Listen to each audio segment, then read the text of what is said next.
இஸ்லாம் சொல்கிறது ஒருவர் கலிமா சொல்லி வந்து விட்டார் என்று சொன்னால் அவர் முஸ்லீம். இவங்க என்ன சொல்றாங்க, 5 வருஷம் ஆகணும். ஒரு இந்து ஒரு கோயிலுக்கு தான தர்மம் செய்ய வேண்டும் என்று விரும்புகிறார் என்று சொன்னால் 5 ஆண்டுகள் அவர் இந்துவாக இருக்க வேண்டும், சாஷ்டாங்கமான இந்துவாக இருக்க வேண்டும், பிராமணராக மாறி இருக்க வேண்டும். சட்டம் இருக்கா?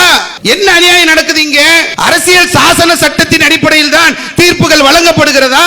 ஒரு முஸ்லீமாக 5 வருடம் இருந்தால் மட்டும்தான் அவர் வக்ஃபுக்கு சொத்துக்களை தர முடியும், தான தர்மங்கள் செய்ய முடியும் என்று சொன்னால் எவ்வளவு பெரிய அநியாயத்தை அரங்கேற்றிக் கொண்டிருக்கக்கூடிய ஒரு நிலை. 5 வருஷம் ஒருத்தர் முஸ்லீம் ஆகணும்னு சொல்லிட்டீங்க, அதுக்கு என்ன அறிவு? இதை மாநில நிர்வாகம் அவங்க என்ன பண்ணணுமா, அதற்கான நெறிமுறைகளை வகுக்கணும். யார் உருவாக்குவா? இதை உத்தரப்பிரதேச யோகி உருவாக்கிடுவாரா? உத்தரப்பிரதேசத்தை ஆட்சி செய்யக்கூடிய யோகி ஆதித்யநாத் எப்படிப்பட்டவர்? ஒருத்தர் ஐ லவ் முகமதுன்னு ஒரு போர்டு வச்சிருக்காருங்க, அதுக்கு கேஸ் போட்டிருக்கான். இதுல என்ன தப்பு இருக்கு? ஏன் பிரச்சனை நடக்குது? முஸ்லிம்களுடைய வீடுகளாக தேடி இடிக்கக்கூடிய யோகி முஸ்லிம்களை குறித்து சட்டத்தை வரையறை செய்ய போகிறாரா? பள்ளிவாசல்களை இடிக்கக்கூடிய யோகி முஸ்லிம்களை குறித்து சட்ட வரையறை உருவாக்க போகிறாரா? உத்தரகாண்டில் உள்ள முதல்வர் என்ன செய்வார்? ஒரு இரவுல 7000 முஸ்லிம் குடும்பங்களை அங்கிருந்து வெளியேற்றி இருக்கிறார்கள். இவங்க சட்டத்தை உருவாக்கணுமா? மத்திய பிரதேசத்தில் 173 மதரசாக்களை புல்டோசரை வைத்து இடித்த ஆட்சியாளர்கள். குஜராத்தில் உள்ளவர், மத்திய பிரதேசத்தில் உள்ளவர், உத்தரப்பிரதேசத்தில் உள்ளவர், உத்தரகாண்ட்ல உள்ளவர்னா முஸ்லீம் 5 வருஷம் ஆச்சுன்னு அவங்க சர்டிபிகேட் தரணுமா? ஒருத்தர் முஸ்லீம் ஆயிட்டாரு, 5 வருஷம் தொழுதாரு, 5 வருஷம் நோம்பு வச்சாரு.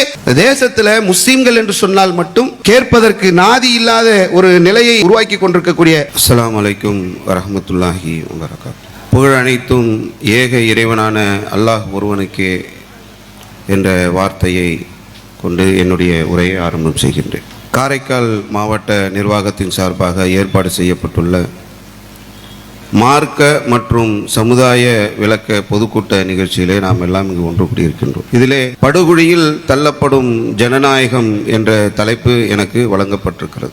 ஜனநாயகம் என்பது அழிந்து விட்டது என்று சொன்னால், ஜனநாயகம் என்பது காக்கப்படவில்லை என்று சொன்னால், அங்கே சர்வாதிகாரம் தலை விரித்து ஆடிக்கொண்டிருக்கும்.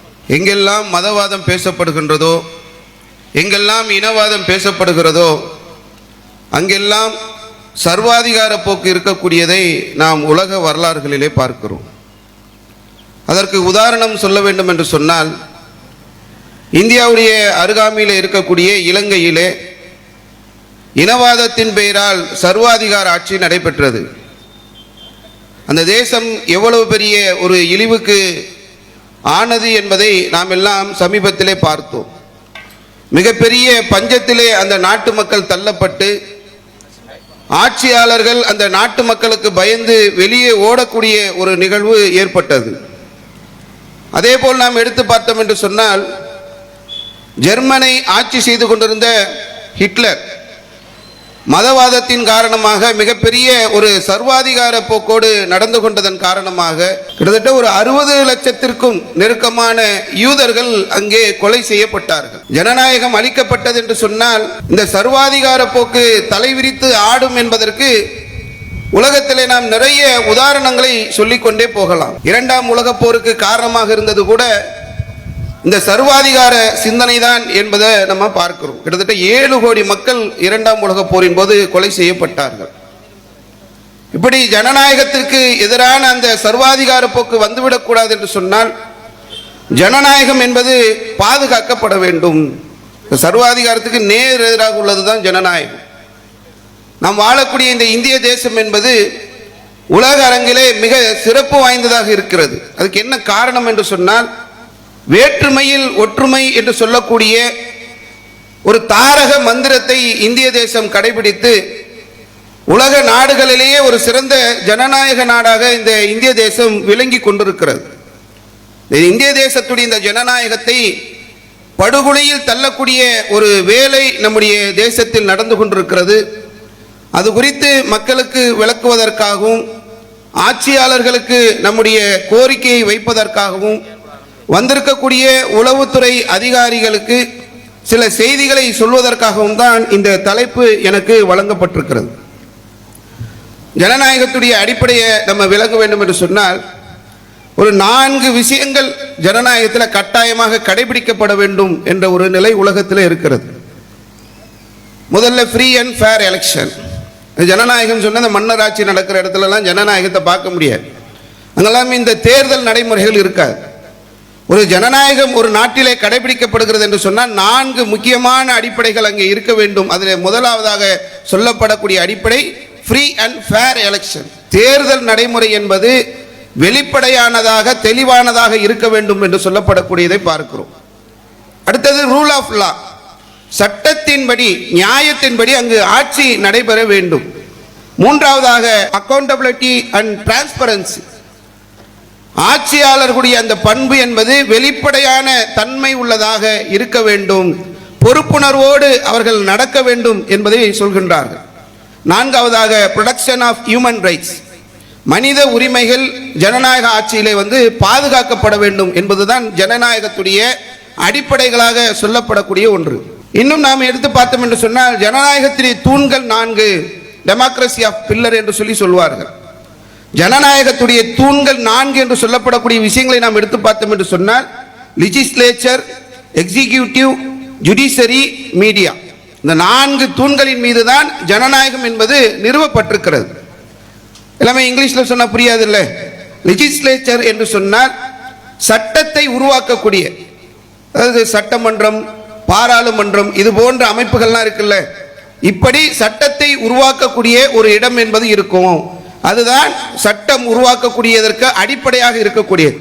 இரண்டாவதாக எக்ஸிகியூட்டிவ், நடைமுறைப்படுத்தக்கூடிய அந்த சட்டத்தை, அதை நடைமுறைப்படுத்தக்கூடிய உருவாக்கப்பட்ட சட்டத்தை நடைமுறைப்படுத்தக்கூடிய நிர்வாகம் இருக்க வேண்டும். நம் நாட்டு பிரதமர் இருக்கிறார், முதல்வர்கள் பல மாநிலங்களில் இருக்கிறார்கள், பல மாவட்டங்களில் ஆட்சியர்கள் இருக்கிறார்கள், ஜனாதிபதி இருக்கிறார், ஆளுநர் இருக்கிறார், அமைச்சர்கள் இருக்கிறார்கள். இது போன்ற நிர்வாகம் உருவாக்கப்பட்ட சட்டத்தை நடைமுறைப்படுத்தக்கூடிய ஒரு நிலை இருக்க வேண்டும். அடுத்ததாக ஜுடிஷரி, ஒரு ஒழுங்கான நீதி வழங்கக்கூடிய ஒரு நீதித்துறை, இதெல்லாம் ஜனநாயகத்துடைய அடிப்படை தூண்கள். மூன்றாவதாக நீதித்துறை. நான்காவதாக மக்களையும் அரசையும் இணைக்கக்கூடிய ஒரு ஊடகம், மீடியா. இந்த 4 தான் ஜனநாயகத்துடைய அடிப்படை தூண்களாக இன்று உலகத்திலே பல நாடுகளிலே கடைபிடிக்கப்பட்டு கொண்டிருக்கிறது. உலகத்தை நாம் எடுத்து பார்த்தோம் என்று சொன்னால் இந்த ஜனநாயக அடிப்படையில் நடக்கக்கூடிய நிறைய நாடுகள் இருக்கிறது. மன்னராட்சி ஒரு பக்கம் நடக்குது, சர்வாதிகார ஆட்சி சில இடங்களில் நடக்கிறது, சில இடங்களில் இராணுவ ஆட்சி நடக்கிறது, சில இடங்களில் முடியாட்சி இருக்கிறது, சில இடங்களிலே பிரபுத்துவம் என்று சொல்லக்கூடிய அந்த நடைமுறைகள் இருக்கிறது. ஜனநாயகத்தை கடைபிடிக்கக்கூடிய நாடுகள் எல்லாம் இதை பேணி பாதுகாத்து நடக்கக்கூடியதை பார்க்கிறோம். சட்டத்தை உருவாக்குகிறார்கள், சட்டத்தை நடைமுறைப்படுத்துகிறார்கள், அங்கு நீதி வழங்கப்படுகிறது, அங்கு மீடியாவுக்கான உரிமைகள் வழங்கப்படுகிறது.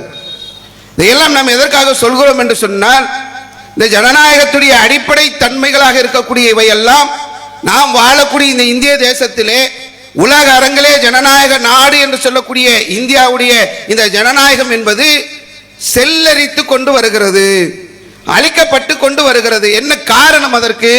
இந்தியாவுடைய ஜனநாயகம் படிகுலுக்கி போவதற்கான காரணம் என்னவென்று நாம் எடுத்து பார்த்தோம் என்று சொன்னால் நம்மை ஆட்சி செய்யக்கூடிய ஆட்சியாளர்கள்.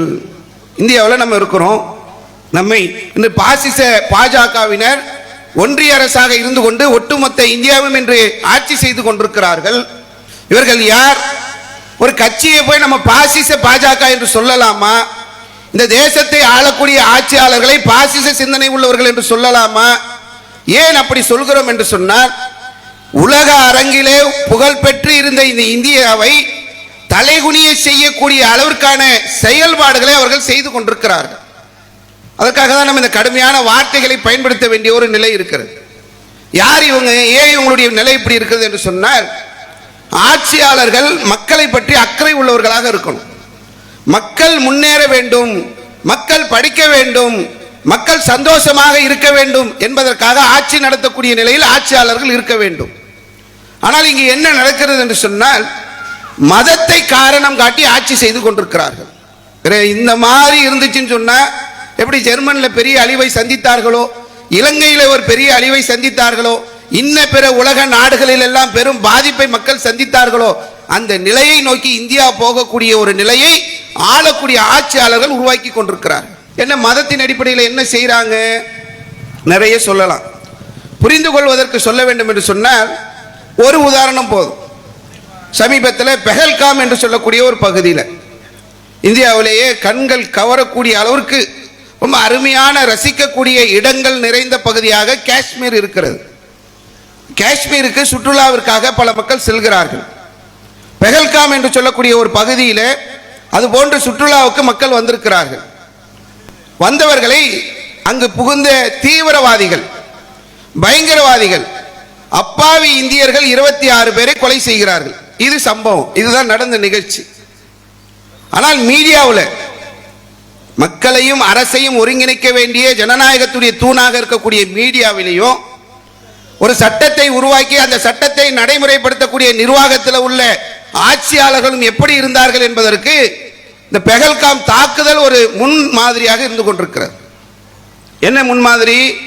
இவர்கள் யார் என்பதை ஒட்டுமொத்த உலகமும் புரிந்து கொள்ளக்கூடிய அளவிற்கு ஒரு தீவிரவாதி உள்ளே புகுந்து 26 அப்பாவி இந்தியர்களை கொலை செய்திருக்கிறான். இந்த செய்தி இப்படியே சொல்ல வேண்டிய ஊடகமும் ஆட்சியாளர்களும் எப்படி சொல்கிறார்கள் என்று சொன்னால், உள்ளே அங்கே சுற்றுலாவுக்கு மக்கள் வந்திருக்கிறாங்க, தீவிரவாதிகள் உள்ளே புகுந்து விட்டார்கள், அவர்கள் அங்கே இந்துக்களை தேடி தேடி கொலை செய்தார்கள், நீ இந்துவா இல்லையா என்று கேட்டு சுட்டு கொன்றார்கள், உனக்கு கலிமா சொல்ல தெரியுமா, கலிமா சொல்லு, கலிமா சொல்லவில்லை என்று சொன்னால் அவனை சுட்டு கொன்றார்கள், உனக்கு துவா ஓத தெரியுமா, நீ துவா ஓது, துவா ஓதவில்லை என்று சொன்னால் அவனை சுட்டு கொன்றார்கள்.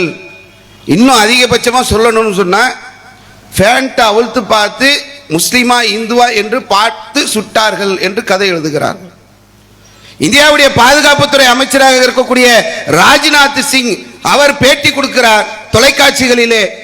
இந்துக்களை தேடி தேடி கொலை செய்யப்பட்டிருக்கக்கூடிய ஒரு சம்பவம் நடந்திருக்கிறது என்று பெஹல்காம் தாக்குதலை வெளி உலகத்திற்கு சொல்கிறார்.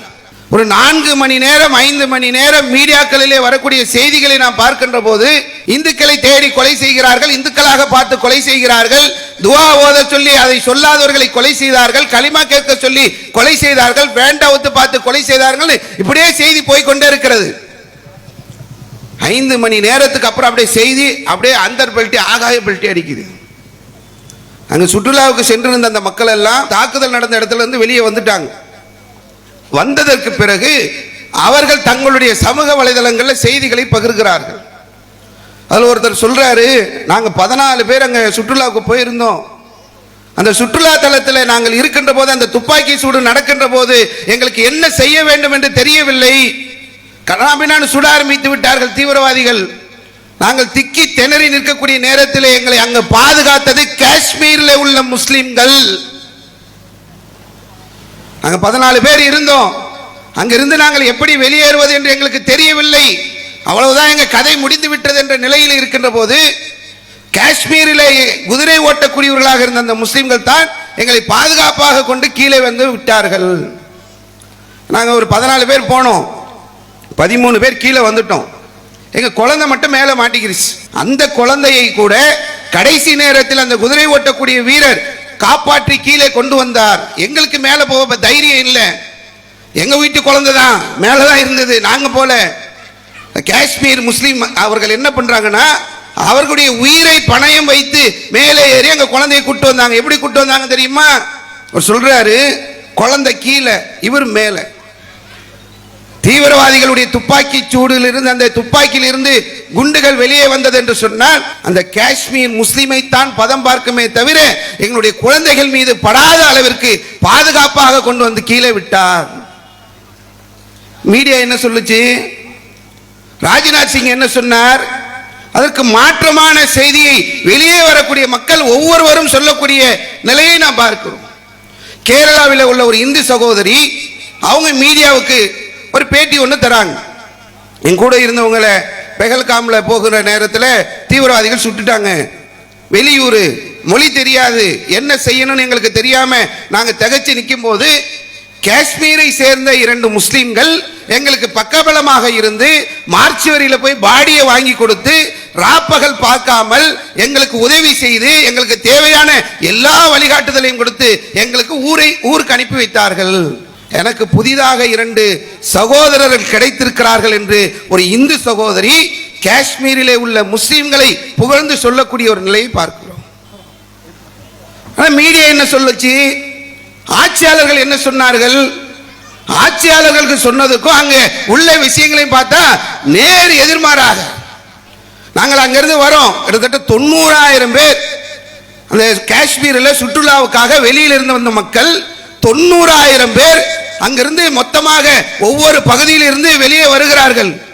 ரிக்ஷாக்காரர் எங்களிடத்தில் பணம் வாங்கவில்லை, ஆட்டோக்காரர் எங்களிடத்தில் பணம் வாங்கவில்லை, குதிரை ஓட்டக்கூடியவர் எங்களிடத்தில் பணம் வாங்கவில்லை, ஹோட்டல்காரர் எங்களிடத்தில் பணம் வாங்கவில்லை, லாட்ஜ் நடத்தக்கூடியவர்கள் எங்களிடத்தில் பணம் வாங்கவில்லை, நீங்கள் முதல்ல ஊருக்கு போங்கள் என்று எங்களை ஊருக்கு அனுப்பி வைத்தார்கள். ஒரு ரிக்ஷா ஓட்டக்கூடிய ஒரு முஸ்லீம் கிட்ட இருக்கக்கூடிய மனிதநேயம், மனிதாபிமானம், ஒரு குதிரை ஓட்டக்கூடிய முஸ்லீம் கிட்ட இருக்கக்கூடிய மனிதநேயம், மனிதாபிமானம், ஒரு ஆட்டோ ஓட்டக்கூடிய ஒரு இடத்தில் இருக்கக்கூடிய மனிதநேயம், மனிதாபிமானம் ஆட்சியாளர்களிடத்தில் இல்லை. ஆதில் ஹுசேன் என்று சொல்லக்கூடிய ஒரு குதிரை வீரர் சுற்றுலா பயணிகளை எல்லாம் காப்பாற்றுறதுக்காக களத்தில் நின்று தீவிரவாதிகள் கிட்ட போராடுறார். போராடினவர் யாரு? அவர் காஷ்மீருடைய சேர்ந்தவர். காஷ்மீர்னாலே முஸ்லிம்கள் தான் அங்க. அவரை தீவிரவாதிகள் கொலை செய்கிறார்கள், சுட்டு கொன்னாங்க. இதை வெளி உலகத்திற்கு சொன்னதா இந்த மீடியாக்கள்? ஆட்சியாளர்கள் இதை சொன்னார்களா? ஒரு தீவிரவாதியிடம் போராடி காஷ்மீர் முஸ்லிம் ஒருவர் கொலை செய்யப்பட்டிருக்கிறார், உயிர் நீத்திருக்கிறார் என்ற செய்தி பின்னால வருது.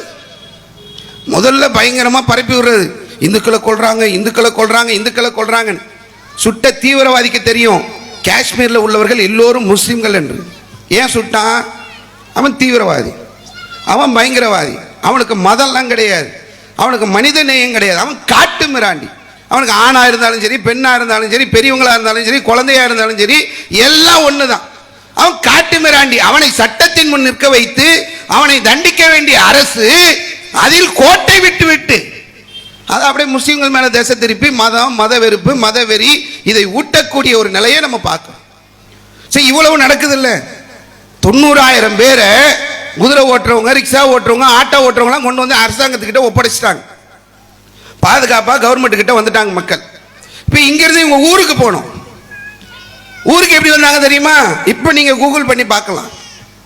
பெஹல்காமில் இருந்து உயிருக்கு பயந்து ஊருக்கு வரக்கூடிய நிலையில் இருந்த மக்களை எப்படி அனுப்பி வைத்தார்கள் என்று சொன்னால், பிளைட்ல 10,000 ரூபாய் டிக்கெட், தங்க விலை விட வேகமா ஏறுது. 15,000, 20,000, 30,000, 40,000, 75,000 வரைக்கும் அப்படியே விலை ஏறி அவ்வளவு பணத்தை கொடுத்து தான் அங்கிருந்து மக்கள் வெளியே வருகிறார்கள்.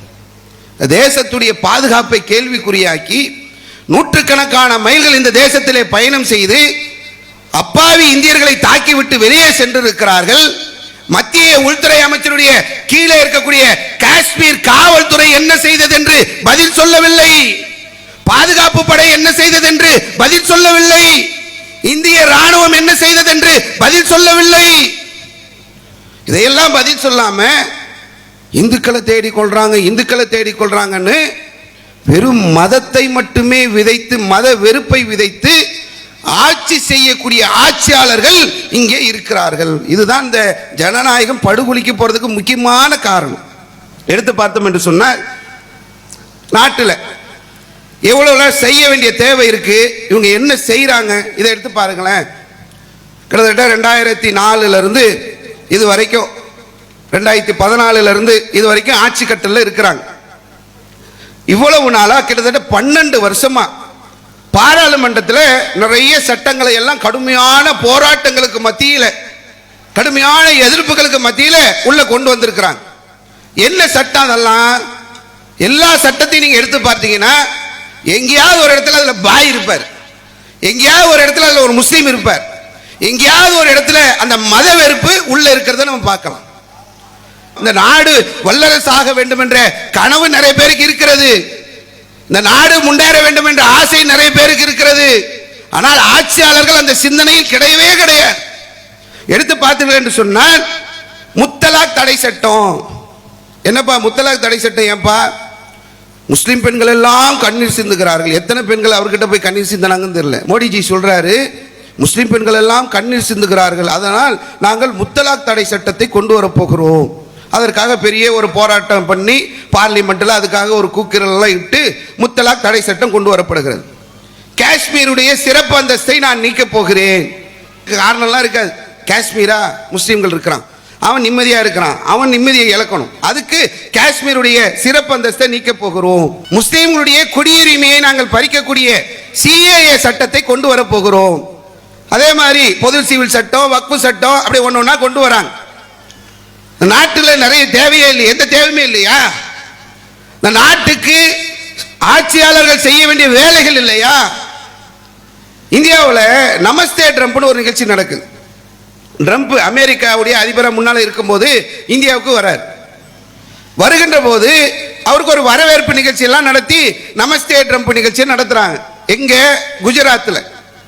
2014 எந்த குஜராத் மாடலை முன்னிறுத்தி மோடி ஆட்சிக்கு வந்தாரோ அந்த குஜராத்திலே ட்ரம்ப் வருகிறார். வருகின்ற போது பெரிய பேனர் ஊர் ஃபுல்லா வைக்கிறாங்க. பேனர்ல ஏதாவது பிரிண்ட் பண்ணியிருக்கான்னு போய் பார்த்தா எல்லாம் வெள்ளை பேனர். வெள்ளை கலர்ல இவ்வளவு பெரிய பேனர் ஏன்பா ஊர் ஃபுல்லா வைக்கணும், என்ன தேவை என்று பார்த்தால் பேனருக்கு பின்னாலே மிகப்பெரிய பரம ரகசியத்தை மறைத்து வைத்திருந்தார்கள். என்ன ரகசியம்? பேனருக்கு பின்னால நீங்கள் போய் பார்த்தீர்கள் என்று சொன்னால் இந்தியாவுடைய அவல நிலை அங்கே படம் பிடித்து காட்டக்கூடிய அளவிற்கு மக்கள் மிகப்பெரிய வறுமையிலே வாழ்ந்து கொண்டிருக்கிறார்கள். அடிப்படை வசதிகள் கூட இல்லாமல், சுகாதார வசதிகள் இல்லாமல், வீடுகள் இல்லாமல் சாலை ஓரங்களிலே மக்கள் வசித்துக் கொண்டிருக்கிறார்கள். அதை அப்படியே மறைக்கிறாங்க. இவ்வளவு நாள 12 வருஷமா ஆட்சி செஞ்சீங்களே, இதுல ஏதாவது மாற்றத்தை கொண்டு வரணும்னு நினைச்சிருக்கிறீங்களா?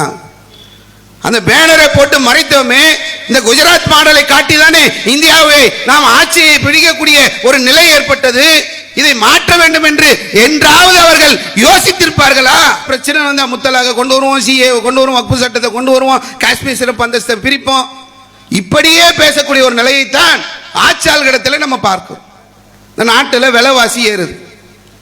விலைவாசி மற்ற எல்லா இடங்களையும் பாருங்களேன். கேஸ் விலை ஏறுது, சிலிண்டர் விலை ஏறுது, பெட்ரோல் விலை ஏறுது, டீசல் விலை ஏறுது, அத்தியாவசிய பொருட்கள் விலை ஏறுது. ஆனால் ஆட்சிக்கு வரும்போது என்ன தெரியுமா சொன்னாங்க?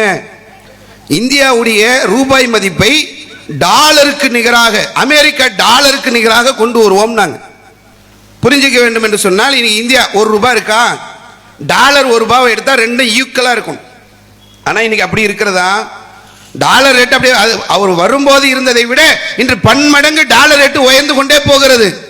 ஆனா இந்தியாவுடைய மதிப்பு அப்படியே இருக்குது, இன்னும் அதல பாதாளத்திற்கு போய் கொண்டிருக்கிறது. இந்தியா வறுமையிலே உள்ள நாடுகளோடு போட்டி போட்டுக்கொண்டு வறுமையிலே தான் முன்னேறி கொண்டிருக்கிறது என்று பல புள்ளி விவரங்கள் சொல்லக்கூடியதை பார்க்கிறோம். 2019 ஆட்சி கட்டிலே அமர்வதற்கு முன்னால் பிரச்சாரத்தின் போது சொன்னார்கள், இந்தியாவிலே உள்ள அனைவர்களுக்கும் நாங்கள் வீடு தருவோம். நீ வீடு தர்றது இருக்கட்டும், முதல்ல கக்கூச கூட கேட்கிற அளவுக்கு ஆயிருச்சு. லட்சக்கணக்கான மக்கள் கழிப்பறை இல்லாமல் இந்தியாவிலே வாழ்ந்து கொண்டிருக்கிறார்கள். வீடு விடுங்க, வீடு ரெண்டாவது, கழிப்பறைகள் கூட இல்லாமல் வாழக்கூடிய இந்தியர்கள் லட்சக்கணக்கில் இருக்கிறார்கள். பெண்கள் பாதுகாப்பு இல்லாத தேசமாக இந்தியா மாறிக்கொண்டிருக்கிறது. சுகாதாரம் இல்லாத தேசமாக இந்தியா மாறிக்கொண்டிருக்கிறது. பல கிராமங்களிலே இதுவரைக்கும் பள்ளிக்கூடங்கள் இல்லை, பல கிராமங்களிலே இதுவரை மருத்துவமனை இல்லை, கட்டமைப்பு வசதிகள் இல்லை, நிர்வாக சீர்திருத்தம் இல்லை. அப்படியே நம்ம நிறைய அடுக்கிக்கிட்டே போலாம். பெண்கள் விஷயத்தில் பிரச்சனை. வியாபாரிகள் கிட்ட போய் எப்படிப்பா இருக்கு வியாபாரம் போய் கேளுங்களேன். நாட்டு நடப்ப மக்கள் கிட்ட போய் கேட்டா தானே தெரியும். 500,000 செல்லாதுன்னு ஒன்று எங்கள் வியாபாரம் போச்சு. அதுக்கப்புறம் ஜிஎஸ்டி 28% போட்டு கொள்ளையடிச்சாங்கல்ல, அதில் மொத்தமாக போயிடுச்சு. நீங்கள் பல ஊர்களுக்கு போய் பாருங்க, ஈரோடுக்கு போங்க, திருப்பூர் போங்க, கோயம்புத்தூர் போங்க, பெரும் பெரும் தொழில் நகரங்கள் மொத்தம் எல்லாம் சரிந்து கிடக்கிறது. வியாபாரத்துடைய இந்த சரித்திரமே மாறக்கூடிய அளவிற்கு எல்லாமே அடி வாங்கி இருக்கிறது. இதை குறித்து யோசிக்கக்கூடிய ஆட்சியாளர்கள் எப்ப பாரு பாய் பாய் பாய், முஸ்லிம்கள் மேலேயே கண்ணை வைத்துக் கொண்டு இந்த இந்திய தேசத்தை இதனுடைய வளர்ச்சியில கோட்டை விட்டு விட்டார்கள். விவசாயிகளுக்கு நாட்கணக்கில் நின்று போராடி கொண்டிருக்கிறார்கள். அதையெல்லாம் குறித்து கவனம் செலுத்தாம எப்ப பாரு முஸ்லிம்கள் முஸ்லிம்கள் முஸ்லிம்கள் தான். நீங்கள் முஸ்லிம்கள் எடுத்து பார்த்தோம் என்று சொன்னால், இந்த ஜனநாயகம் நம்ம சொன்னோம், ஆரம்பத்திலே சொன்னோம், சட்டம் உருவாக்கப்படணும், அதை நிர்வாகம் பாதுகாக்கணும், அதை நடைமுறைப்படுத்தணும், நீதித்துறை சரியா இருக்கணும், மீடியா ஒழுங்கா இருக்கணும் சொன்னோம்ல. எப்படி இருக்கு கொஞ்சம் புரிந்துக்கிறதுக்காக சொல்லணும்னா, கோர்ட்டுக்கெல்லாம் போகும்போது பார்த்துருப்பீங்க, நீதிமன்றங்களில் ஒரு சிலை ஒன்று வச்சிருப்பாங்க, கையில் ஒரு தராசு இருக்கும், கண்ணை ஒரு துணி போட்டு மறைச்சி வச்சிருப்பாங்க. எதுக்கு இதுன்னு கேட்டிங்கன்னா, வழக்கறிஞர்கள் நீதியரசர்கள் என்ன காரணம் சொல்லுவாங்கன்னா, நீதி நியாயமா இருக்கணும், ரெண்டு பக்கம் உள்ள தராசு மேலே கீழே போயிடக்கூடாது, சமமாக நடத்தப்படணும். ஏன் கண்ணை கட்டி வச்சிருக்கிறாங்க? வரக்கூடியவன் ஏழையா பணக்காரனா, இந்த ஜாதியா அந்த ஜாதியா, அவன் கருப்பனா சிவப்பனா, உயர்ந்தவனா, எதையும் பார்க்க கூட. நீதி என்பது சமமாக இருக்க வேண்டும் என்பதற்காகத்தான் இப்படி வைத்திருக்கிறாங்க. நீதி சமமா இருக்கா? ஒவ்வொரு விஷயமா நீங்க எடுத்து பாருங்களேன். முஸ்லிம்களுக்கு எவ்வளவு பெரிய அநியாயத்தை, அக்கிரமத்தை இவர்கள் அரங்கேற்றி கொண்டிருக்கிறார்கள், ஜனநாயகத்தை எப்படி போட்டு சிதைத்துக் கொண்டிருக்கிறார்கள் என்பது நமக்கு புரியும். எடுத்து பார்த்தீர்கள் என்று சொன்னால், உதாரணத்துக்கு மதசார்பற்ற நாடாக இருக்கக்கூடிய இதுல எல்லாரும் கட்டுப்படணும், சட்டத்துக்கு கட்டுப்படணும் தான் நம்ம வச்சிருக்கிறோம். ஒவ்வொன்றா எடுத்து பாருங்க. ராகுல் காந்தி எதிர்கட்சி தலைவராக இருக்கிறார். என்ன பண்றாரு? திருடர்களாக இருக்கக்கூடியவர்களுடைய பேரு மோடின்னு முடியுதுன்னு சொல்றார். அது அவர் சொல்றதுக்கான லாஜிக் இருக்குது. நிரவ் மோடின்னு ஒருத்தர் 7,000 கோடி எடுத்துட்டு ஓடுறார். லலித் மோடின்னு ஒருத்தர் 10,000 கோடியை தூக்கிட்டு ஓடுறார். சரி, ஓடுறவங்கெல்லாம் எப்போ மோடின்ற பேரில் இருக்கிறாங்கன்னு சொல்லி கேட்குறார். அதுக்கு ஒருத்தர் அவருக்கு எதிராக வழக்கு போடுறார். என்ன நடந்துச்சு? எதிர்கட்சி தலைவராக இருக்கிறார், மிகப்பெரிய நீண்ட ஒரு அரசியல் பாரம்பரியத்தில் உள்ளவர் ராகுல் காந்தி. அவர் சொன்ன அந்த ஒரு வார்த்தை மத ரீதியாக எங்களை புண்படுத்தி விட்டது என்று சொல்லி அவர் மீது வழக்கு தொடரப்படுகிறது. அவர் மீது வழக்கு தொடரப்பட்டு 2 ஆண்டுகள் அவருக்கு சிறை தண்டனை விதிக்கப்படுகிறது. அவருடைய பாராளுமன்ற பதவி பறிவிக்கப்படுகிறது. இதெல்லாம் நடக்குது. சட்டத்தின்படி ஆட்சியா இது? நீதி தேவதை கண்ணில் வந்து கண்ணை கட்டி தராசை வச்சு எவ்வளவு அரசியல் பாரம்பரியம் இருந்தாலும், எவ்வளவு பெரிய ஆளாக இருந்தாலும், எந்த நிலையில் உயர்ந்திருந்தாலும் சட்டத்தின் முன்னால் அவர்கள் தண்டிக்கப்படுவார்கள் என்ற நிலையில் இந்த நாடு நடக்குதா? நம்ம ஒரு பட்டியல் போடுவோமா? மோடின்ற பேரை விமர்சனம் பண்ணதுக்காக 2 வருஷம் அவருக்கு சிறை தண்டனை கொடுத்தீங்கல்ல. பாஜக உள்ள அடிமட்ட தொண்டன்ல இருந்து உயர் பதவியில் உள்ள உள்துறை அமைச்சர், பிரதமர் வரைக்கும் 699 வெறுப்பு பேச்சுகளுடைய பட்டியலை நான் வைத்திருக்கிறேன். 1 2 கிடையாது. அதை நான் பேசணும்னாக்க 1 மாசம் ஆகும். இந்த தேசத்திலே முஸ்லிம்களை ஆளக்கூடிய ஆட்சியாளர்கள் பேசக்கூடிய பேச்சுக்கள் இருக்கிறது. எப்படிப்பட்ட வெறுப்பு பேச்சுக்கள்?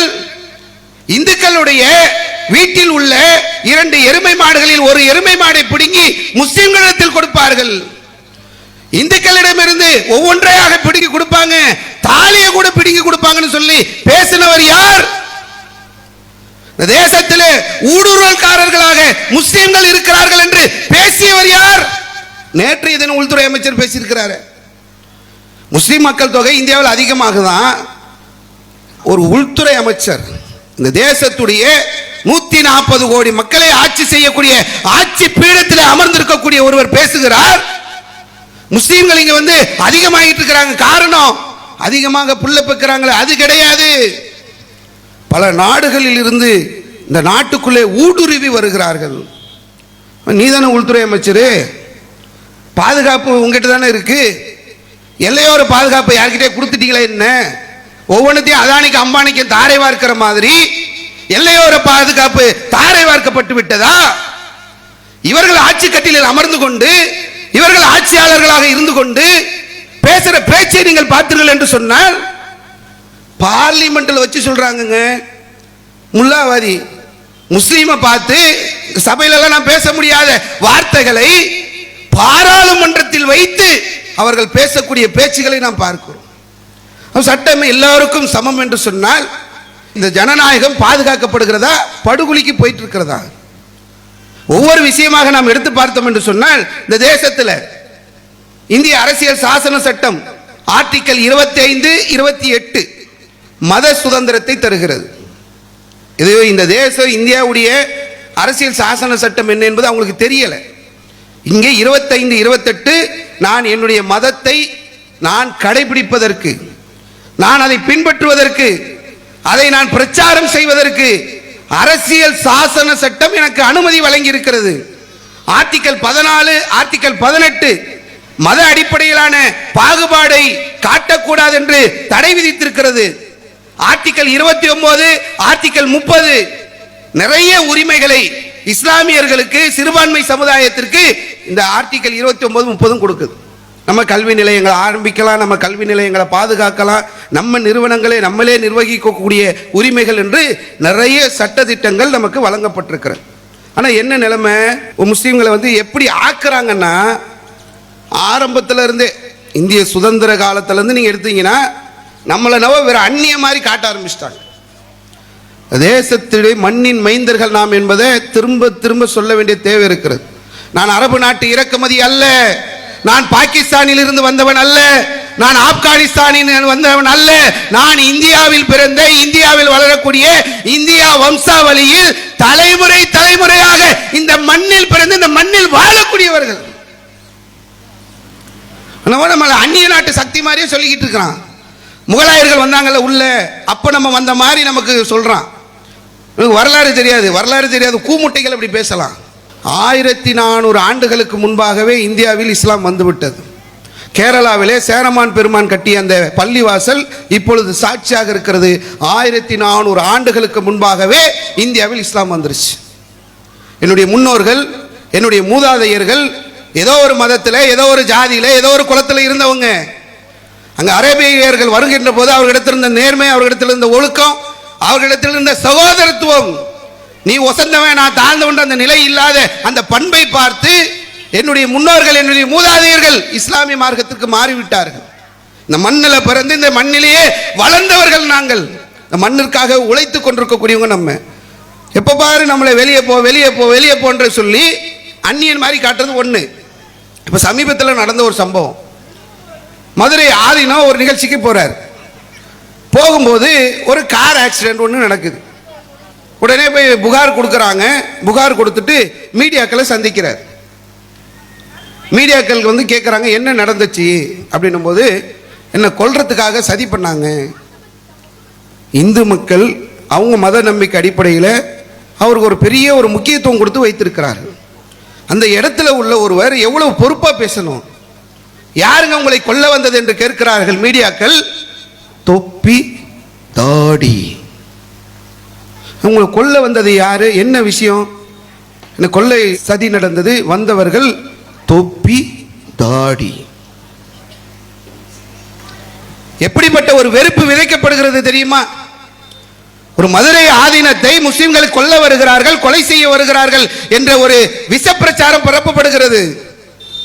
காவல்துறை துரிதமாக செயல்பட்டு அந்த ஆக்சிடென்ட் சிசிடிவி காட்சியை வெளியே விட்டு, உங்களை கொல்ல வந்தது அவங்க கிடையாது, உங்க கார் டிரைவர் தான், உங்க கார் டிரைவர் தான் ஏடகுணமா காரை ஓட்டி அந்த ஆக்சிடென்ட்டுக்கு காரணம் என்பதை வெளி உலகத்திற்கு சொல்லக்கூடிய ஒரு நிலையை நம்ம பார்க்கணும். இப்படி முஸ்லீம்கள் மேலே இவர்கள் சொல்லக்கூடிய நிலையை நம்ம பார்த்தோம் என்று சொன்னால், முஸ்லீம்கள்லாம் தவறு செய்யக்கூடியவன், முஸ்லீம்னா பயங்கரவாதி, முஸ்லீம்னா தீவிரவாதி, முஸ்லீம்னாக்கா அந்நிய நாட்டு சக்தி, முஸ்லீம்லாம் இங்கே உள்ள புகுந்தவன், இப்படி எல்லாம் சொல்லி சொல்லி என்ன நடக்குது?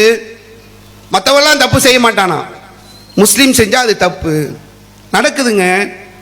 எடுத்து பார்க்கும்போது எவ்வளவு பெரிய அநியாயம் அக்கிரமம் நடக்கிறது என்று சொன்னால், குஜராத்தில் ஒரு கலவரம் நடக்குது. கலவரத்தில் 3000க்கு மேற்பட்ட முஸ்லிம்கள் கொலை செய்யப்பட்டாங்க. அதிகமான பெண்கள் கற்பழிக்கப்பட்டு கொலை செய்யப்பட்டார்கள். கருவில் உள்ள சிசுக்களை எடுத்து வெளியே போட்டு கொளுத்தி கொலை செய்தார்கள். நிறைய பேரை எரிச்சு கொண்டாங்க. பெரிய கலவரத்தை நடத்திவிட்டு அதில் ஒரு 11 பேர் சிறைக்கு செல்கிறார்கள். அவங்க குஜராத்தில் உள்ள பாஜக அரசு தீர்மானம் நிறைவேற்றி அவங்கள வெளியேற்றுறாங்க. போனவன் கொலைகாரன், கற்பழிச்சவன், கலவரத்தில் ஈடுபட்டவன், அவனுக்காக தீர்மானத்தை போட்டு வெளியே எடுக்கிறாங்க. வெளியே வர்றதுக்கு முன்னாலேயே பாஜகவை சேர்ந்த ஒருத்தர் சொல்கிறார், பிராமணர்கள் தப்பு செய்ய மாட்டார்கள், பிராமணர் தப்பு செய்ய மாட்டான். அப்போ என்ன சொல்ல வராங்க? தொப்பி தாடி, தொப்பியும் தாடியும் வைக்கக்கூடியவர்கள் தப்பு செய்வாங்க, பிராமணர்கள் தப்பு செய்ய மாட்டாங்க. அதே தான் உள்துறை அமைச்சராக இருக்கக்கூடிய அமித்ஷா பேசுகிறார். மலேகான் குண்டு வெடிப்புடைய தீர்ப்பு வருவதற்கு முன்பாகவே பாராளுமன்றத்தில் சொல்கிறார், துறவிகள் இப்படியான வெடிகுண்டு விஷயங்களில் ஈடுபட மாட்டார்கள். மலேகான் என்ற இடத்துல ஒரு குண்டு வெடிக்குது. குண்டு வெடிக்கும் போது எப்பவுமே வழக்கமா இந்த பத்திரிகையாளர்களுக்கெல்லாம் இமெயில் அனுப்பிடுவானுங்க இந்த தீவிரவாதிகள். என்னென்ன பேர்லாம் சொல்லுவாங்க, நமக்கு கூட தெரியாது அந்த தீவிரவாத அமைப்பு எங்கே இருக்குது, அதோடைய தலைவர் யார், அதோடைய நிர்வாகம் யாரெல்லாம் தெரியாது. நேராக தினமணி ஆஃபீஸுக்கு, தினத்தந்தி ஆஃபீஸுக்கு, தினமலர் ஆஃபீஸுக்கு குண்டு வெடித்த உடனே மெயில் வந்துடும். அந்த மாதிரி மலேகானில் வந்து ஒரு குண்டு வெடித்த உடனே அந்த செய்தி, இந்த மாதிரி ஒரு அமைப்பு, இஸ்லாமிய அமைப்பு குண்டு வைத்து விட்டதுன்னு பரவுது. அதுக்கப்புறம் அங்கே இருந்த ஒரு காவல்துறை அதிகாரி, நேர்மையான காவல்துறை அதிகாரி ஹேமந்த் கர்கரே என்று சொல்லக்கூடிய ஒருத்தர் ஆய்வு செய்து இதை வைத்தது யார் என்பதை வெளி உலகத்துக்கு சொன்னார். சொல்லக்கூடிய நிலையை நீங்கள் எடுத்து பார்த்தீர்கள் என்று சொன்னால், பிராக்யா சிங் தாக்கூர் என்று சொல்லக்கூடிய ஒரு பெண் சாமியார், அவங்க தான் வந்து அந்த குண்டுவெடிப்புக்கு காரணமானவர்கள் என்ற A1 அக்யூஸ்ட் அவர்கள் மீது வழக்கு பதியப்பட்டு அவங்க கைது செய்யப்படுறாங்க. அதுக்கப்புறம் அவங்கள ஜாமீனில் வெளியெடுத்து அவங்களுக்கு MP பதவி கொடுத்ததெல்லாம் தனி கதை. இப்படி மலேகானில் வந்து கைது செய்யப்பட்ட அவர்களுக்கு தீர்ப்பு எழுதப்படுகிறது.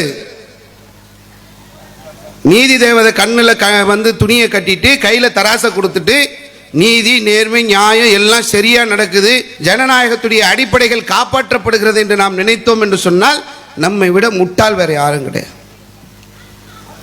நீதியரசர்கள் சொல்கிறார்கள், அரசாங்கம் சரியான விஷயங்களை எங்களிடத்தில் கொடுக்கவில்லை. உழவு நாள் கைது செஞ்சது என்னப்பா, ஜாமீனில் வெளியே வந்தது என்ன, என்னதான் நடக்குது இந்த தேசத்தில் என்று தெரியாத அளவிற்கு நீதியரசர்கள் சொல்கிறார்கள், எங்களுக்கு சரியான தகவல் இல்லை, அதனால் அவர்களுக்கு நாங்கள் குற்றவாளி என்று எங்களால் தீர்ப்பு வழங்க முடியாது என்று விடுதலை செய்யப்படுகிறார்கள்.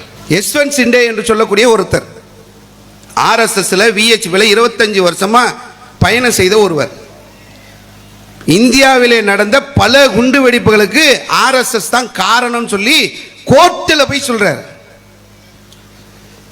என்ன செய்தார்கள் இந்த அரசு, என்ன செய்தது நீதிமன்றம்?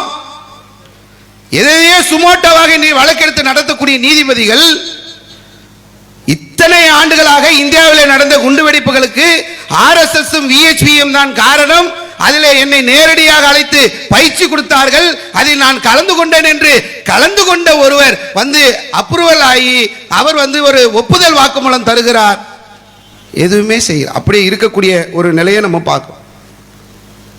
சட்டம் கண்ணில் வந்து துணி, கையில் தராசு. எல்லாருக்குமே தெரியும், குஜராத்தில் ஒரு பெரிய கலவரம் நடந்துச்சு, 3000க்கு மேற்பட்ட முஸ்லிம்கள் கொலை செய்யப்பட்டார்கள், பெரிய ஒரு சேதம், ஒரு இஸ்லாமியர்களை வந்து தடம் தெரியாத அளவுக்கு அங்கே அழிக்கக்கூடிய வேலை நடந்துச்சு. யார் தண்டிக்கப்பட்டது? யாரை இந்த நீதிமன்றங்கள் குற்றவாளி கூண்டில் ஏற்றி யாரை தண்டித்திருக்கிறார்கள்? அரசு கெசட் பிரகாரமே 3000 முஸ்லிம்கள் கொலை செய்யப்பட்டிருக்கிறார்கள். ஒரு தப்பை செய்தவன், ஒரு தவறை செய்தவன், ஒரு அநியாயத்தை செய்தவன் சட்டத்தின் முன் நிற்க வைக்கப்பட்டு தண்டிக்கப்படவில்லை என்று சொன்னால் என்ன நடக்கிறது? இங்கே ஜனநாயகம் இருக்கிறதா? நீதி பாதுகாக்கப்படுகிறதா? ஆட்சியாளர்கள் உண்மையாளர்களாக இருக்கிறார்களா? பாபர் மசூதி இடிக்கப்படுகிறது. பாபர் மசூதி இடிக்கப்பட்டது ஒட்டுமொத்த உலகத்திற்குமே தெரியும். பாபர் மசூதி இடிக்கப்பட்டதற்காக குற்றவாளி கூண்டில் ஏற்றப்பட்டு தண்டிக்கப்பட்டவர் யார்? யாரை தண்டித்திருக்கிறார்கள்? அது குற்றவாளின்னு உலகத்துக்கே தெரியுங்க. 1992 பாபர் மசூதி இடிச்சது. 1990 அத்வானி ரத யாத்திரை நடத்துறார். எதுக்கு ரத யாத்திரை நடத்தினாரு? கரசேவை செய்து பாபர் மசூதியை இடிக்க வேண்டும், எல்லோ மக்களும் திரண்டு வாருங்கள் என்று அழைப்பு கொடுப்பதற்காக நடத்தப்பட்ட ரத யாத்திரை. அந்த ரத யாத்திரையை கூட கலவரமாக்கி பல்லாயிரக்கணக்கான முஸ்லிம்கள் அதன் மூலமாக கொல்லப்பட்டார்கள். தெரியாத நீதிபதிக்கு, இது நீதி அரசர்களுக்கு தெரியாதா? அத்வானிக்கு தண்டனை கிடைக்கும் என்று எதிர்பார்க்கப்பட்ட தீர்ப்பில் சொல்லப்பட்டது என்ன தெரியுமா?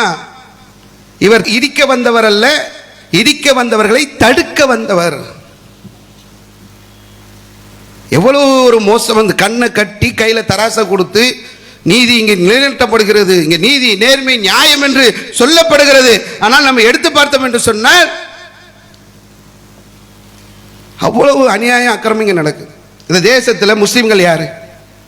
இந்த தேசத்தை உருவாக்குறது முஸ்லிம்கள்.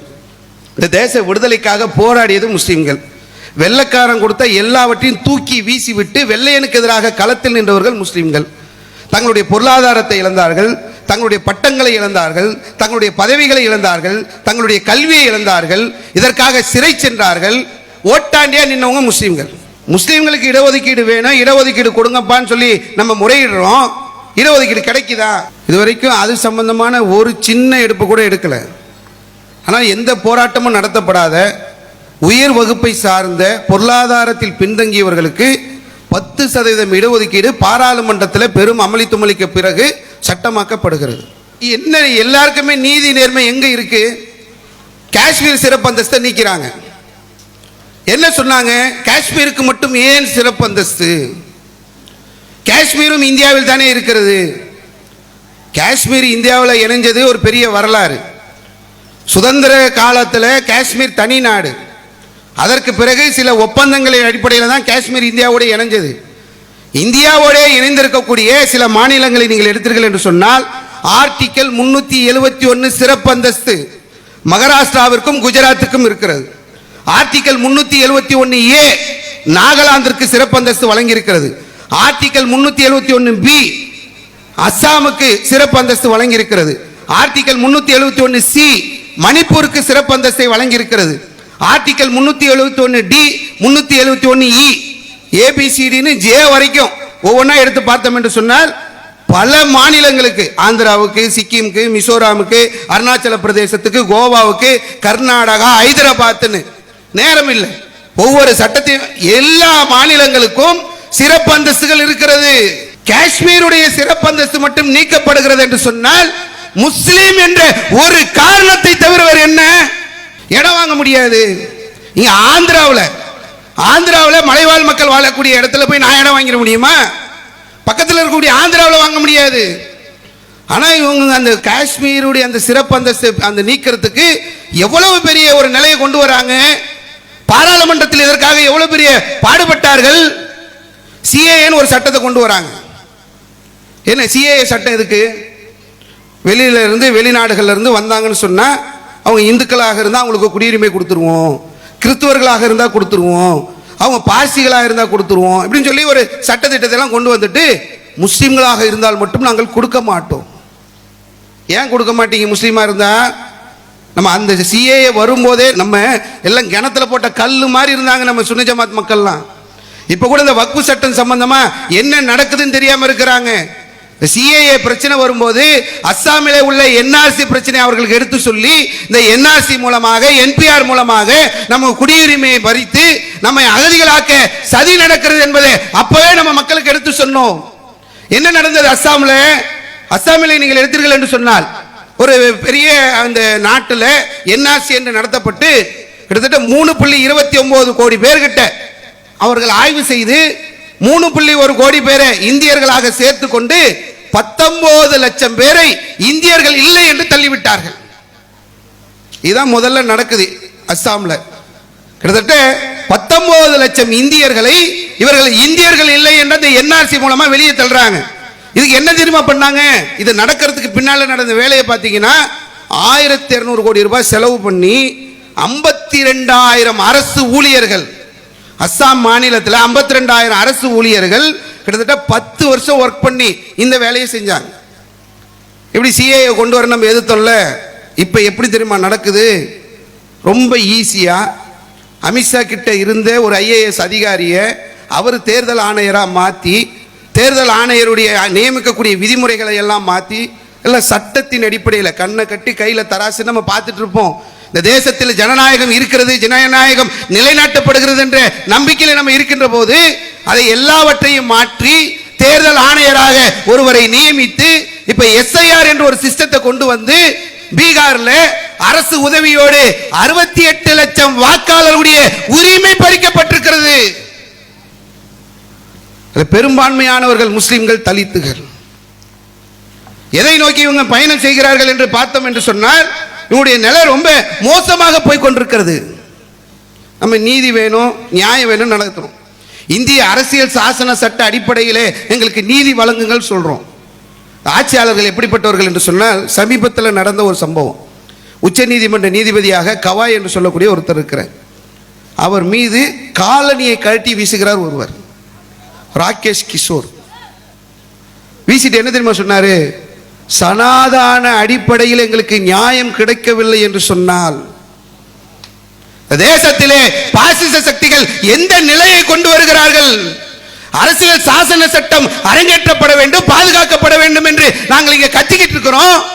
சனாதான அடிப்படையில் இங்கு தீர்ப்பு வழங்கப்படவில்லை என்று சொன்னால் உச்சபட்ச அதிகாரத்தில் இருக்கக்கூடிய உச்ச நீதிமன்ற நீதிபதியின் மீது காலணி வீசப்படுகிறது என்று சொன்னால் எதை நோக்கி இந்த தேசத்தை அழைச்சிட்டு போறாங்க? அரசியல் சாசன சட்டம்லாம் அப்புறம், சனாதான அடிப்படையில் எங்களுக்கு நீங்கள் தீர்ப்பை வழங்க வேண்டும் என்ற ஒரு கோரிக்கையை வைத்துக் கொண்டிருக்கிறார்கள். பாபர் மசூதியை இடிச்சாங்க. பாபர் மசூதியை இழந்துட்டாங்க முஸ்லிம்கள். 450 ஆண்டு காலங்கள் கம்பீரமாக இருந்த ஒரு இறை இல்லம் தரைமட்டமாக்கப்பட்டு விட்டது. இதற்கு பிறகு அடுத்த இறை இல்லங்களை கை வைக்க மாட்டார்கள். நமக்கு பாதுகாப்பு சட்டங்கள் இருக்கிறது. வழிபாட்டு தல பாதுகாப்பு சட்டம் 1991 பாராளுமன்றத்தில் நிறைவேற்றப்பட்டிருக்கிறது. ஒரு பள்ளியை மேல் அவர்கள் கை வைக்க மாட்டார்கள் என்று நாம் எதிர்பார்த்து கொண்டிருந்தால், பாபர் மஸ்ஜித் துட்டி ஹே, காசி மதுரா பாக்கி ஹேன்றான். பாபர் மஸ்ஜிதை இடிச்சிட்டோம், அடுத்து காசி இருக்குது, மதுரா இருக்குது. அங்க சிவன் பிறந்தார், இங்க விஷ்ணு பிறந்தார், இங்க கிருஷ்ணர் பிறந்தார். எதையாவது ஒன்று சொல்லி உள்ள வந்துகிட்டே இருக்கிறாங்க. வழிபாட்டு தல பாதுகாப்பு சட்டம் இருக்கிறதே என்று நம்ம இருக்கின்ற போது, சம்பல் என்று சொல்லக்கூடிய ஒரு பகுதியில் ஆய்வு செய்ய வேண்டும் என்று அனுமதி கேட்கிறார்கள். நீதிமன்றம் அனுமதி கொடுக்கிறது. வழிபாட்டு தல பாதுகாப்பு சட்டம் என்ன ஆச்சு? எதுக்கு கண்ணில துண்டை கட்டி கையில தராச கொடுத்து நேதி நேர்மை நியாயம் என்ற கூக்குரல் எதற்கு?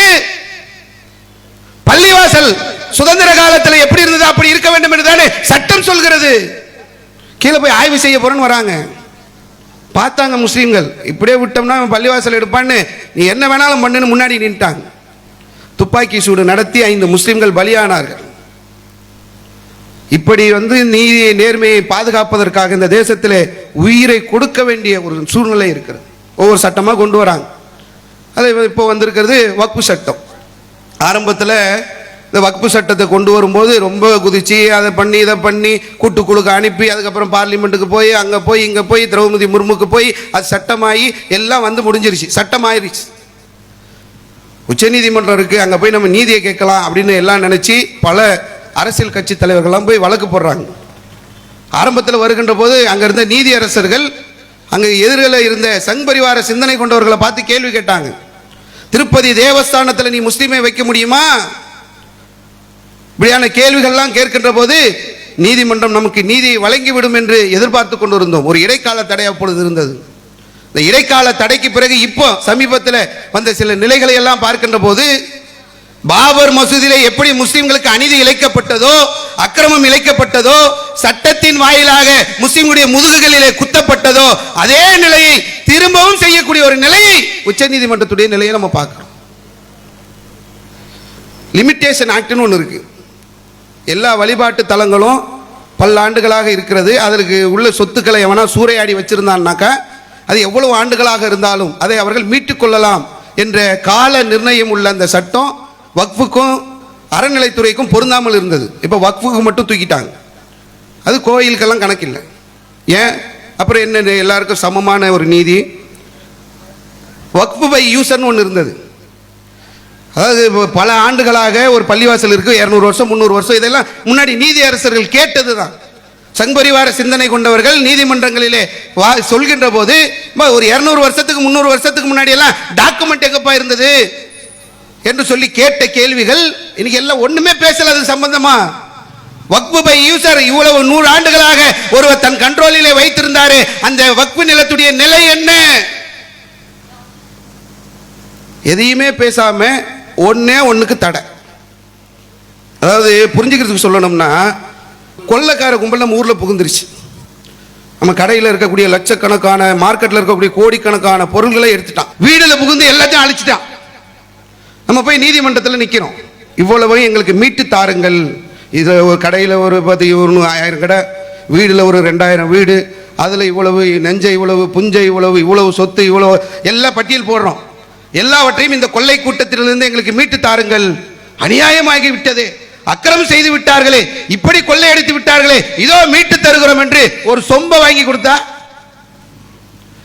லட்சங்கள்ல இருந்து கோடிகள்ல இருந்து பட்டியல் போட்டு இவ்வளவு அநியாயம், இவ்வளவு அக்கிரமங்கள் இங்கு கொள்ளையடிப்பதற்காக கொள்ளைப்புறமாக வக்ஃபு சட்டத்தின் பேரில் உள்ளே வருகிறார்கள் என்று நம்ம சொல்லிக் கொண்டிருக்கின்ற போது, ஆமாமா கரெக்ட் தான், இதெல்லாம் அநியாயம், தேவஸ்தானத்தில் ஒரு முஸ்லிமை வைக்க முடியுமா, வக்ஃபை யூசர் இருக்கிறது, பல 100 ஆண்டுகளாக டாக்குமெண்ட் இல்லையே என்று பேசிவிட்டு,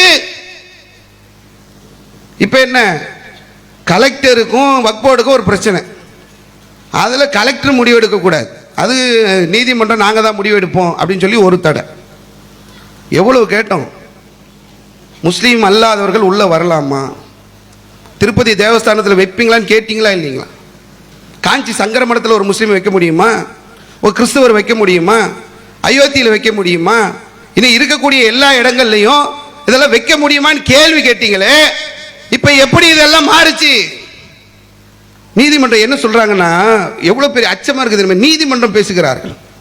ஒருத்தர் முஸ்லீம் ஆகி 5 வருஷம் இருக்கணும் அப்படின்னு சொல்லி புதிய சட்ட திருத்தத்தில் கொண்டு வந்தாங்க. வக்ஃபுக்கு ஒருத்தர் தானம் தர போறார். நான் வக்ஃபுக்கு தானம் தரணும். நான் முஸ்லீம் ஆகி 5 வருஷம் ஆயிருக்கணும். ஏன் 1 வருஷம் ஆனா என்ன, 2 வருஷம் ஆனா என்ன, அவ்வளோ கொடுக்கூடாது. இஸ்லாம் சொல்கிறது ஒருவர் கலிமா சொல்லி உள்ளே வந்து விட்டார் என்று சொன்னால் அவர் முஸ்லீம். இவங்க என்ன சொல்றாங்க, 5 வருஷம் ஆகணும். 5 வருஷம் ஆகணும்ன்றது எல்லாருக்குமே உள்ளதா? ஒரு இந்து ஒரு கோயிலுக்கு தான தர்மம் செய்ய வேண்டும் என்று விரும்புகிறார் என்று சொன்னால் 5 ஆண்டுகள் அவர் இந்துவாக இருக்க வேண்டும், சாஸ்தாங்கமான இந்துவாக இருக்க வேண்டும், பிராமணராக மாறி இருக்க வேண்டும். சட்டம் இருக்கா? என்ன முஸ்லீமுக்கு மட்டும் ஏன் தனி சட்டம்? என்ன அநியாயம் நடக்குது இங்க? அரசியல் சாசன சட்டத்தின் அடிப்படையில் தான் தீர்ப்புகள் வழங்கப்படுகிறதா? பொதுவாக என்கிட்ட ஒரு 30 லட்சம் ரூபாய் பணம் இருக்குங்க, நான் இதை செலவு பண்ணணும். சட்டத்தில் இதில் வரைமுறை இருக்கா? இங்கே நான் ஊட்டி போகிறேன், கொடைக்கானல் போகிறேன், இல்லை வெளிநாட்டுக்கு டூருக்கு போகிறேன், ஏன் பணம் நான் செலவு பண்ணுறேன், யாரோ ஒரு ஏழைக்கு கொடுக்குறேன், ஏன் பணம் நான் கொடுக்குறேன். இதற்கு சட்ட திட்டங்களை முஸ்லிம்களுக்கு மட்டும் வகுத்து ஒரு முஸ்லீமாக 5 வருடம் இருந்தால் மட்டும்தான் அவர் வக்ஃபுக்கு சொத்துக்களை தர முடியும், தான தர்மங்கள் செய்ய முடியும் என்று சொன்னால் எவ்வளவு பெரிய அநியாயத்தை அரங்கேற்றுக் கொண்டிருக்கக்கூடிய ஒரு நிலை இன்னைக்கு சட்டத்தின் பேரால் நடக்கக்கூடிய ஒரு நிலையை பார்க்கணும். இதுக்கு இன்னொரு மேலே பார்த்தீங்கன்னா 5 வருஷம் ஒருத்தர் முஸ்லீம் ஆகணும்ல, சரி ஐடியா தராங்க. என்ன ஐடியாவா? 5 வருஷம் ஒருத்தர் முஸ்லீம் ஆகணும்னு சொல்லிட்டீங்க, அதுக்கு என்ன அறிவு? இதை மாநில நிர்வாகம், நம்ம ஸ்டாலின் இருக்கிறார்ல, அவங்க என்ன பண்ணணுமா, அதற்கான நெறிமுறைகளை வகுக்கணும். தமிழ்நாட்டில் இங்கே ரங்கசாமி, இது மாதிரி ஒவ்வொரு மாநிலத்தில் ஒவ்வொருத்தர் இருப்பாங்கல்ல, மாநிலம் அதற்காக என்ன பண்ணணும், வரையறைகளை உருவாக்கணும். யார் உருவாக்குவா இதை? உத்தரப்பிரதேச யோகி உருவாக்கிடுவாரா? உத்தரப்பிரதேசத்தை ஆட்சி செய்யக்கூடிய யோகி ஆதித்யநாத் எப்படிப்பட்டவர்? ஒருத்தர் ஐ லவ் முகமதுன்னு ஒரு போர்டு வச்சிருக்காருங்க, அதுக்கு கேஸ் போட்டிருக்கான். இதுல என்ன தப்பு இருக்கு? ஏன் பிரச்சனை நடக்குது? முஸ்லிம்களுடைய வீடுகளாக தேடி இருக்கக்கூடிய யோகி முஸ்லிம்களை குறித்து சட்டத்தை வரையறை செய்ய போகிறாரா? பள்ளிவாசல்களை இடிக்கக்கூடிய யோகி முஸ்லிம்களை குறித்து சட்ட வரையை உருவாக்க போகிறாரா? உத்தரகாண்டிலே உள்ள முதல்வர் என்ன செய்வார்? ஒரு இரவுல 7000 முஸ்லிம் குடும்பங்களை அங்கிருந்து வெளியேற்றி இருக்கிறார்கள். இவங்க சட்டத்தை உருவாக்கணுமா? மத்திய பிரதேசத்தில் 173 மதரசாக்களை புல்டோசரை வைத்து இடித்த ஆட்சியாளர்கள். குஜராத்தில் உள்ளவர், மத்திய பிரதேசத்தில் உள்ளவர், உத்தரப்பிரதேசத்தில் உள்ளவர், உத்தரகாண்டில் உள்ளவர்னா முஸ்லீம் 5 வருஷம் ஆச்சுன்னு அவங்க சர்டிபிகேட் தரணுமா? என்ன சர்டிபிகேட்? ஒருத்தர் முஸ்லீம் ஆயிட்டாரு, ஒரு 5 வருஷம் தொழுதாரு, 5 வருஷம் நோம்பு வச்சாரு, 5 வருஷமா போனாரு, 5 வருஷமா இருந்தாரு, அப்படி போனார், இப்படி போனார். தேசத்தில் முஸ்லீம்கள் என்று சொன்னால் மட்டும் கேட்பதற்கு நாதி இல்லாத ஒரு நிலையை இங்கே நமக்கு உருவாக்கி கொண்டிருக்கக்கூடிய ஒரு நிலையை நம்ம பார்க்கணும். அப்போ வக்ஃபு சொத்துகள் விஷயத்திலையும் அந்த சட்டங்கள் விஷயத்திலையும் அநியாயம் அக்கிரமம் நடக்கிறது. நம்ம கேட்கறது என்னன்னா, என்ன ஆச்சு அரசியல் சாசன சட்டம்?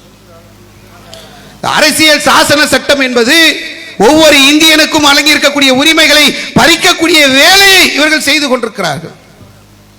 நம்ம வந்திருக்கக்கூடிய அதிகாரிகளுக்கும் ஆட்சியாளர்களுக்கும் ஒரு விஷயத்தை சொல்லிக்கிறோம், இதே நிலையை ஆங்கிலேயர்கள் கையில் எடுத்தான். எங்களுடைய வழிபாட்டில் கை வைக்கிறது, எங்களுடைய உரிமைகளை பறிக்கிறது, எங்களை இந்த நாட்டிலிருந்து வெளியேற்றுறது, இங்கிருந்து அந்தமானுக்கு சிறைக்கு கொண்டு போய் எங்களை அகதிகளாக்குறது, இந்த மாதிரி வேலைகளை எல்லாம் வெள்ளைக்காரன் செய்தான். வெள்ளைக்காரன் த கிரேட் பிரிட்டன் என்று பேசப்பட்டவன், சூரியன் உதிக்கக்கூடிய அனைத்து பகுதிகளையும் ஆட்சி செய்த ஆட்சியாளன் என்று உலக வரலாற்றிலே புகழப்பட்டவன், மிகப்பெரிய ஆட்சிக்கு சொந்தக்காரனாக இருந்த த கிரேட் பிரிட்டன் இந்த தேசத்திலிருந்து துண்ட காணும் துணிய காணும் என்று ஓடி இருக்கிறான். அவனை விரட்டியதிலே முக்கியமாக பங்காற்றியவர்கள் முஸ்லிம்கள். எங்களுடைய உரிமைகளில் கை வைக்கிறது, எங்களுடைய வணக்க வழிபாடுகளில் கை வைக்கிறது, எங்களுடைய வழிபாட்டு தலங்களில் கை வைக்கிறது என்று தொடர்ந்தது என்று சொன்னால் வலிமையான ஜனநாயக போராட்டங்களை நாங்கள் கையில் எடுப்போம். இந்த தேசத்துடைய மதசார்பற்ற தன்மையை பாதுகாப்பதற்காக இங்கே உள்ள இந்துக்களும் முஸ்லிம்களும் கிறிஸ்தவர்களும் அண்ணன் தம்பிகளாக மாமன் மச்சான்களாக வாழ்வதற்காக, இந்த தேசத்திலே மத நல்லிணக்கம் மலர்வதற்காக எங்களுடைய வலிமையான ஜனநாயக போராட்டங்களை நாங்கள் முன்னெடுப்போம். நீங்க நினைக்கிற மாதிரி நாங்கள் நடக்க விட மாட்டோம். எப்படி வெள்ளக்காரன் துண்டக்காரன் துணியக்காரன் ஓடனானோ அந்த நிலையைத்தான் ஆட்சியாளர்கள் சந்திப்பீர்களே தவிர இந்த தேசத்தில் உள்ள அந்த மதசார்பற்ற தன்மையை உங்களால் ஒரு காலத்திலும் நீக்க முடியாது. இந்த அரசியல் சாசன சட்டத்தை நாங்கள் பாதுகாப்போம், அதற்காக களமிறங்குவோம், அதற்காக போராடுவோம் என்று சொல்லி இந்த உரையை முடித்துக் கொள்கின்றேன். வாஹிரு தாவானா அல்ஹம்துலில்லாஹி ரப்பில் ஆலமீன். அஸ்ஸலாமு அலைக்கும் வரஹ்மத்துல்லாஹி வபரகாத்துஹு. அல்லாஹு அக்பர், அல்லாஹு அக்பர்.